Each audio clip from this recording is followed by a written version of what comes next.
माशाअल्लाह ला हौला वला कुव्वता इल्ला बिल्लाहिल अलिय्यिल अज़ीम। अऊज़ु बिल्लाहि मिनश शैतानिर रजीम। बिस्मिल्लाहिर रहमानिर रहीम। अस्सलामु अलैकुम नाज़रीन, आज ये वजीफ़ा जो हम लेकर हाज़िर हुए हैं ये नज़र बद का वजीफ़ा है। यानी कि छोटे बच्चों को भी नज़र लग जाती है, बड़ों को भी नज़र लग जाती है, कारोबार को भी नज़र लग जाती है। उस नज़र को काटने का ये वजीफ़ा है कि नज़र को किस तरह ख़त्म किया जाए।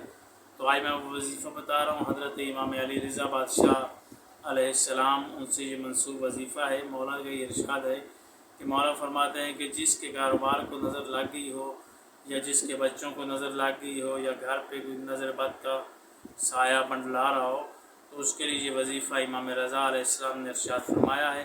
वो वजीफ़ा मैं आपके सामने पेश करने जा रहा हूँ। इमाम फरमाते हैं कि सबसे पहले तुम बावज़ू होकर सूरत फ़ातिहा की तिलावत करो।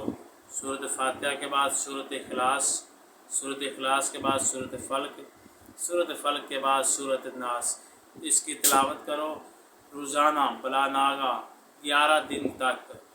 तो जब ये तुम कर लोगे तो इंशाअल्लाह नज़र बद जो है वो ख़त्म हो जाएगी और तुम्हारा घर, तुम्हारा कारोबार, तुम्हारा काम, तुम्हारे बच्चे नज़र बद की नहुसत से महफूज रहेंगे।